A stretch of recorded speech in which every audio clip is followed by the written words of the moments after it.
Hello guys and welcome to technical momo. So guys, आज हम पढ़ने वाले हैं एल्गोरिदम क्या है, उसकी एफिशिएंसी क्या है, उसकी परफॉर्मेंस क्या है, उसकी कैरेक्टरिस्टिक्स क्या क्या होते हैं और उसके कुछ एग्जांपल्स और थोड़ी बहुत एक्सप्लेनेशन। राइट।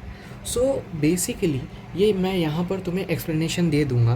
तुम्हें मैंने थ्योरी ऑलरेडी डिस्क्रिप्शन में प्रोवाइड करके रखी है। एल्गोरिदम से रिलेटेड जितने भी क्वेश्चंस आते हैं बेसिक, वो भी दे रखे हैं। और थ्योरी ऐसी दे रखी है कि भाई साहब तुमको 10 मार्क्स में पूछे या 20 मार्क्स में पूछे, तुम्हें आंसर बन जाएगा। ठीक है। अब मैं इजी लैंग्वेज में एक फ़्लो चार्ट बना रखा है, उसको मैं समझा देता हूँ, उसके बाद थ्योरी पढ़ लेना, एकदम से कंसेप्ट क्लियर हो जाएगा। ठीक है। सो स्टार्ट करते हैं। Basically what is algorithm. अब एल्गोरिदम क्या है? एल्गोरिदम एक स्टेप बाय स्टेप प्रोसीजर है किसी भी प्रॉब्लम को सॉल्व करने का। बेसिकली वो एक लॉजिकल फ्लो है जिसको हम फॉलो कर करके किसी प्रोग्राम को लिखते हैं फॉर एग्जीक्यूशन। एक एग्जांपल के साथ एल्गोरिदम समझा दूँ? ओके। सो बेसिकली हम एक एग्ज़ाम्पल लेते हैं, sum of two numbers a and b. ठीक है। अब इसमें क्या करेंगे, सबसे पहले वेरिएबल्स बनाएंगे। एग्ज़ाम्पल ले लेते हैं ए बी सी। ठीक है। तो हम ए में कुछ वैल्यू स्टोर करते हैं, बी में कुछ वैल्यू स्टोर करते हैं, फिर उसके बाद अगले स्टेप में सम करते हैं ए और बी का और उसको स्टोर कर देते हैं सी में। फिर उसके बाद हम प्रिंट करा लेंगे सी को। देखिए कितना इजी था। लाइक इसको तुम आसानी से नॉन टेक्निकल बंदा भी समझ सकता है। राइट। तो बेसिकली एल्गोरिदम एक ऐसा तरीका है किसी स्टेप को, किसी प्रोसीजर को लिखने का, जो कि किसी नॉन टेक्निकल बंदे को भी समझाया जा सके। ठीक है। अब बेसिक कैरेक्टरिस्टिक्स ऑफ एल्गोरिदम मैं बता देता हूँ क्या क्या होते हैं। सबसे पहला है इनपुट। राइट। इनपुट या तो ज़ीरो हो सकता है या तो ज़ीरो से ज़्यादा, जैसे कि 1 2 3 4, या उससे भी ज़्यादा हो सकता है, डिपेंडिंग ऑन कि आप प्रोग्राम में क्या करवाना चाह रहे हो। ठीक है। आउटपुट। अब आउटपुट क्या है? आपने प्रोग्राम को एग्जीक्यूट किया, कुछ आउटपुट आएगा। राइट। आपके प्रोग्राम में एटलीस्ट वन आउटपुट होना ही चाहिए। ठीक है।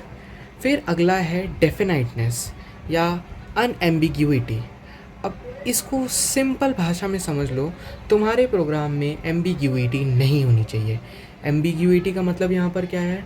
जो भी तुम्हारे प्रोग्राम में या एल्गोरिदम में चीज़ें लिखी हुई हैं उसका ड्यूअल मीनिंग नहीं होना चाहिए, दो मीनिंग एक ही चीज़ का नहीं होना चाहिए, जिससे कि बंदे के दिमाग में कन्फ्यूजन क्रिएट हो।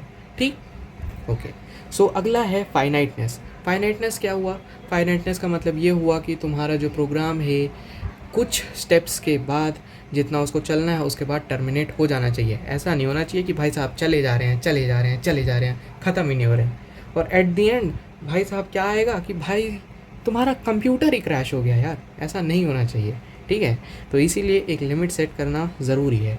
फिर उसके बाद अगला पॉइंट है इफ़ेक्टिवनेस। अब इफ़ेक्टिवनेस का मतलब ये है कि तुम जो एल्गोरिदम लिख रहे हो उसका एक्चुअल इम्पैक्ट तुम्हारे प्रोग्राम में या कोड में दिखना चाहिए। कुछ भी बकवास कीड़ा मकोड़ा कचड़ा नहीं लिखना है। ठीक। फिर उसके बाद आता है करेक्टनेस। ठीक है। अब करेक्टनेस का मतलब ये नहीं है कि तुम्हारा जो प्रोग्राम है वो सही है। करेक्टनेस का मतलब ये है कि जो तुम उस एल्गोरिदम से प्रोग्राम में करवाना चाहते हो वो प्रोग्राम कर रहा है या नहीं कर रहा है। फिर से एक बार सुन लो, जो भी चीज़ तुम उस एल्गोरिदम से प्रोग्राम में करवाना चाहते हो वो प्रोग्राम कर रहा है या नहीं कर रहा है। तो इस तरीके से एल्गोरिदम लिखना है कि भाई साहब जो प्रोग्राम लिख रहा है उसको समझ में आ जाए कि एल्गोरिदम क्या कहना चाह रहा है। थोड़ा उल जलूल हो गया लेकिन आई गेस समझ में आ गया होगा। फिर उसके बाद लास्ट पॉइंटर है इंडिपेंडेंट ऑफ प्रोग्रामिंग लैंग्वेज।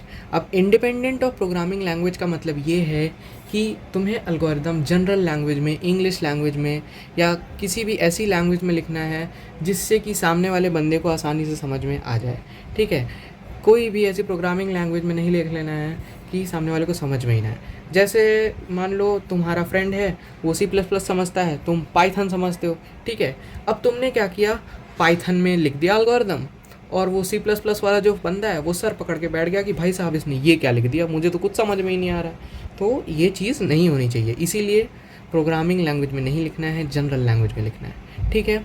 फिर उसके बाद आता है इफ़िशियंसी ऑफ एल्गोरिदम। वो हम कैसे नापते हैं? दो कंस्ट्रेंट्स होते हैं उसमें। एक होता है टाइम कॉम्प्लेक्सिटी और एक होता है स्पेस कॉम्प्लेक्सिटी।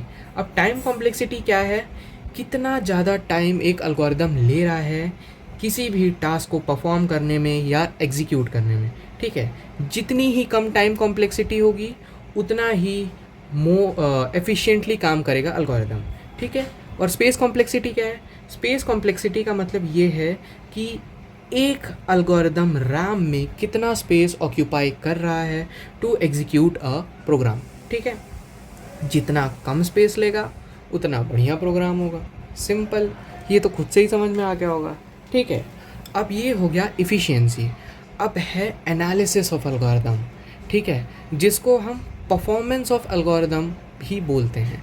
अब तुम बोलोगे कि भाई साहब इफ़िशियंसी और परफॉर्मेंस में क्या फ़र्क है। भाई देख, इफ़िशियंसी का मतलब ये है कि तेरा जो प्रोग्राम है कितना बढ़िया तरीके से चल रहा है और कितना कम स्पेस वगैरह ले रहा है, ठीक है। परफॉर्मेंस का मतलब ये है कि तुम्हारा जो एल्गोरिदम है या प्रोग्राम है एक्चुअल या रियल लाइफ में कितना बढ़िया परफॉर्म कर रहा है। ये जो तुम्हारा इफ़िशियंसी है वो बेसिकली थियोरेटिकल कंसेप्ट है। एक्चुअल टाइम और एक्चुअल स्पेस ये नहीं बताता है, ये अप्रॉक्सीमेट टाइम बताता है, ठीक है। दो तुम्हारा जो एनालिसिस ऑफ एल्गोरिदम है वो दो टाइप्स के होते हैं, एक होता है प्रियोरी एनालिसिस और एक होता है पोस्टीरियर एनालिसिस। प्रियोरी एनालिसिस क्या होता है, theoretical analysis of algorithm, basically वही टाइम कॉम्प्लेक्सिटी और स्पेस कॉम्प्लेक्सिटी। फिर उसके बाद पोस्टीरियर एनालिसिस क्या होता है, ये एक्चुअल एग्जीक्यूशन टाइम और स्पेस कितना ले रहा है एल्गोरिदम वो चीज़ बताता है ना। अब इसमें भी डिफरेंट मेजर्स आ जाते हैं, कंस्ट्रेंट्स आ जाते हैं। जैसे कि मान लो हार्डवेयर ले लो, ठीक है। अब जैसे दो कंप्यूटर्स हैं, एक में भाई साहब जीपीयू एम्बेडेड है, एक में नॉर्मल सीपीयू है, तो अब बताओ सबसे तेज़ कौन सा परफॉर्म कर पाएगा। ऑफ कोर्स जीपीयू वाला, क्योंकि उसमें ज़्यादा तेज़ परफॉर्म कर सकते हैं ऑपरेशंस कुछ भी हैं, है ना। और दूसरा हम कंस्ट्रेंट ले सकते हैं, एक प्रोग्रामिंग लैंग्वेज ले लो। अब तुमने देखा होगा C++ और पाइथन में जब हम कंपेयर करते हैं तो भाई साहब तुम्हारा जो पाइथन है कंपैरेटिवली C++ के थोड़ा सा स्लो है। अब स्लो है इसका मतलब ये नहीं है कि तुमने A+B करा लिया तो उसमें पाइथन का पहले आएगा या C++ का पहले आएगा।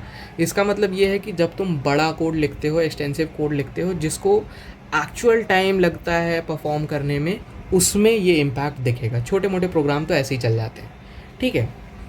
अब लास्ट में एक चीज़ है, व्हाट इज़ प्रोग्राम। अब ये तुम लोग कमेंट में करके बताओ कि भाई साहब प्रोग्राम क्या होता है, ठीक है। कमेंट कर देना, मज़ेदार मज़ा आ जाएगा, ठीक है।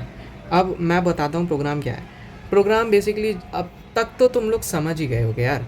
Programme basically implementation of algorithm है, ख़त्म कहानी। तो नेक्स्ट में मिलते हैं, तब तक के लिए बाय बाय।